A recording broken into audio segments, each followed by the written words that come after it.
Hi everyone, my name is Ophir Dayan, I'm 26 and I grew up in Israel.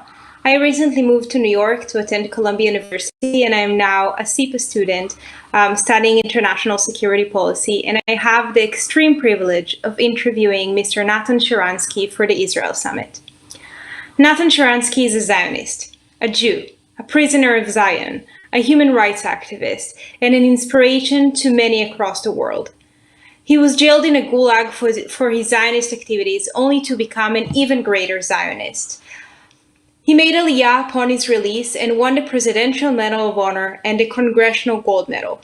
He played roles in the Israeli political system and later became the head of the Jewish Agency.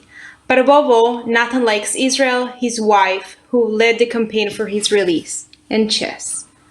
Natan, thank you for being here. Can you please tell us about your childhood and how it was like for you growing up in the Soviet Union? Okay, thank you, Afir.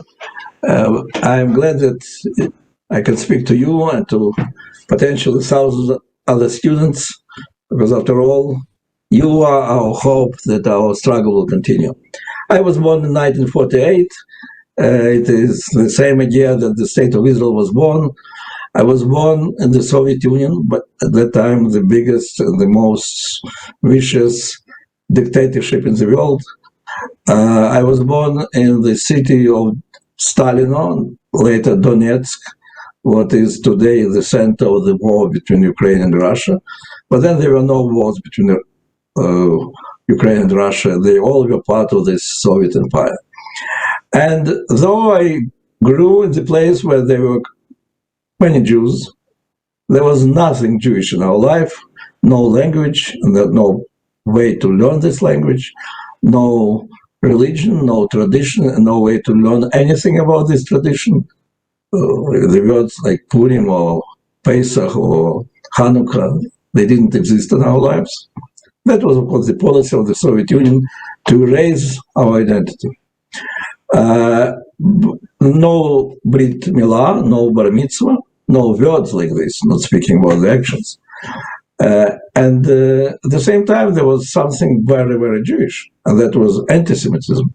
There was a lot of anti-Semitism in the street, or anti-Semitism, official discrimination, a lot of conversations at home that you are Jew, that's why such career and such place in the society is closed for you.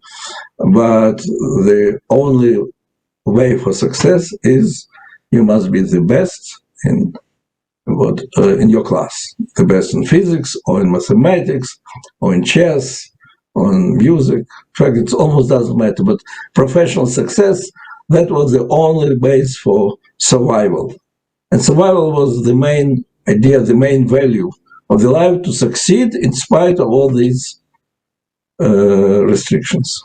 So that was the life without any identity, but also life without freedom. I remember when I became the loyal citizen of the Soviet Union. I was 5 years old. Stalin died. My father explains to me, 5 years old boy, that it is good for Jews that Stalin died, that we were in big danger. He didn't tell me, of course, about the trials, about planned expulsion of Jews from big cities, but he said that we were in big trouble, and now you have to remember all your life, miracle happened, Stalin died. But he said, don't say it to anybody. And next day, I go to kindergarten, and I cry together with all the children about the death of Stalin. And I sing songs about this son of all the people, Stalin. And I have no idea how many children are really crying, how many are crying because their parents told them. That is the typical life of doublethink of the loyal Soviet citizen, and that's how I grew, without identity and without freedom.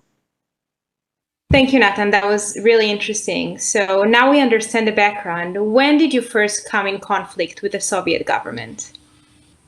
Well, look, in fact, you live as a doublethink, as one who doesn't believe in this official communist ideology, and who understands that the result of this ideology, this regime, sacrificed the lives of tens of millions of people in order to have full control over them. And you're trying to adjust yourself to play by rules, to read the books which are permitted to read, to say publicly only what you're permitted to say. And at the same time, you know that that's lie, but the real life is only for your family and friends. That's very uncomfortable. So you're in a constant conflict with the regime and with yourself. After 1967, when Israel defeated its enemies in a miraculous victory in 6 days, and it was a huge humiliation for the Soviet Union. But suddenly you see that people around you, all those who like you and all those who hate you, everybody, anti-Semites and your friends, they look on you and say, how you guys did it. They don't ask you, maybe you as a Jew know something about Israel, how you did it. I think, wow, my God, why all the world looks at me and says how Israel did it? So that's when I started reading in the underground from the books which were brought by foreign tourists. In fact, about myself, about the history. If only I decide that is my history, it will be my history. And in addition to this, all these Jewish tourists who are coming from London and from Miami and from New York and from Paris, and they're saying, oh, your father is from Odessa. And my grandfather is from Odessa, or my father is from Odessa. We are one family. We want to help you. And you understand that if only you make some switch in your mind, you can have all these people as your family. And of course, there is the state of Israel, which is ready to send the airplanes to the end of the world, but to help you in your fight. And that's when you discover your identity, your history, your people, your country. You have strength to start saying publicly that I really don't want to live in this country. I don't want to belong to this country. I want to belong to my people. And that's how I became activist and then spokesman of two movements, Soviet Jewry movement and human rights movement in the Soviet Union. Your wife sounds like an amazing human being, a very strong one who fought for your release. I'm interested to know, what was your first feeling when you learned you are being released from prison?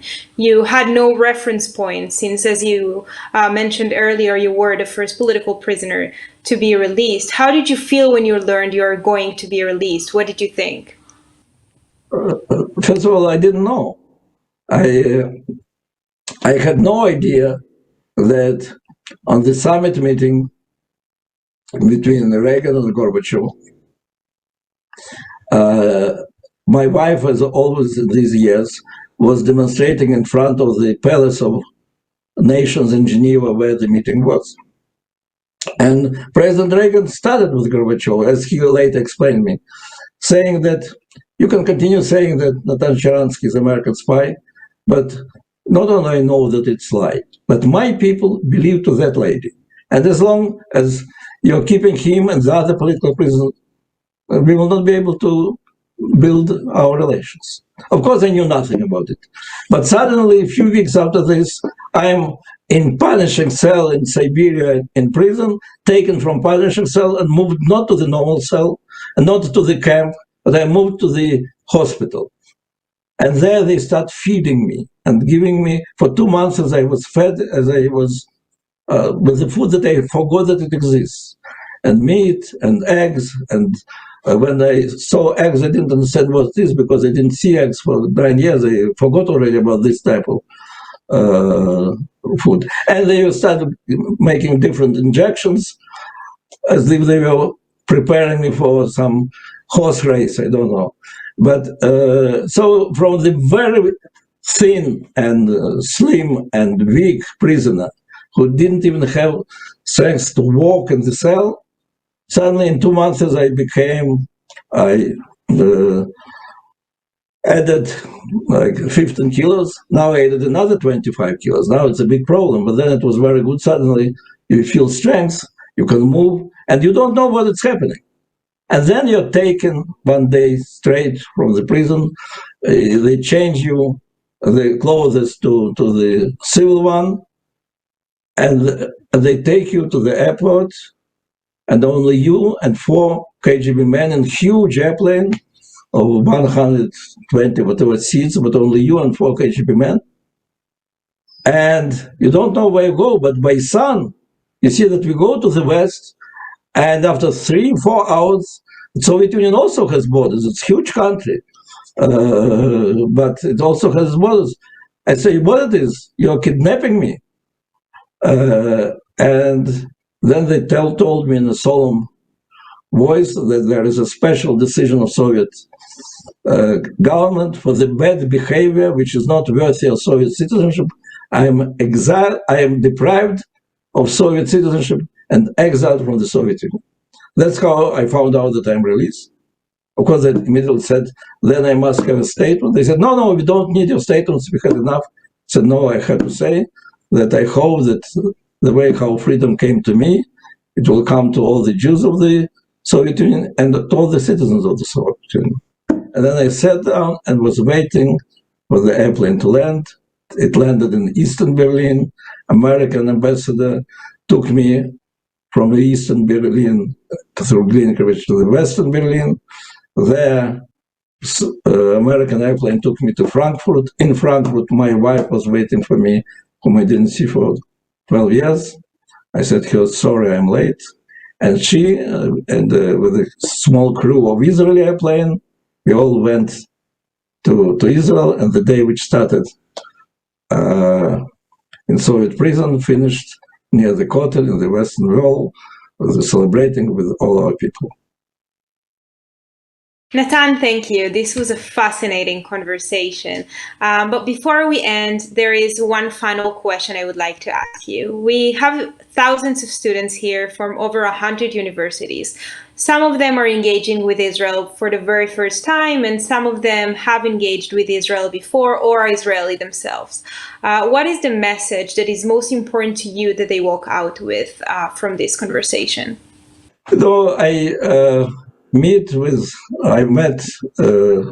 I was practically in every Jewish community in the world, and I met many thousands and thousands of young Jewish people. And also I visited more than 100 American universities and dozens of European universities. And I spoke very often to the youth. And I think practically every young person, Jewish and non-Jewish, wants to see the better world. Tikkun olam, that's the sacred word. Some people ask me, how you say in Hebrew Tikkun olam? And then I have to remind them that Tikkun olam, it's a Hebrew word. But everybody wants to be part of the Tikkun olam. And I say, great, it's very good, it's very typical for youth, it's very Jewish. But it will need a lot of strength to change the world.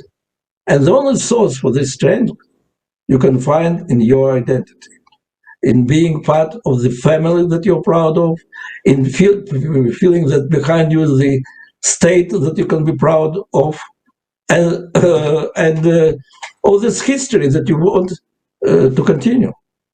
And that's why you have always to remember that with all your disagreements or arguments, and there are so many arguments, whether this policy of Israel is right or that, whether that political leader is the best one or not the best one.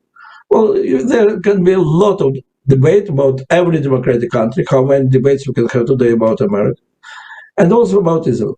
But you have all the reasons to be very proud to be part of this people, of this unique Jewish history, and to work to strengthen the state of Jewish people.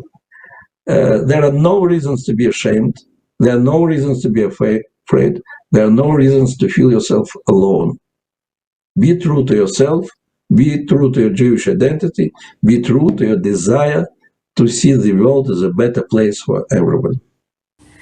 Thank you, Mr. Sharansky. This was a fascinating conversation, and I'm sure the thousands of students and activists on this summit have a lot to learn from it. I wish you all the best and keep your Zionist activities, as I'm sure you will.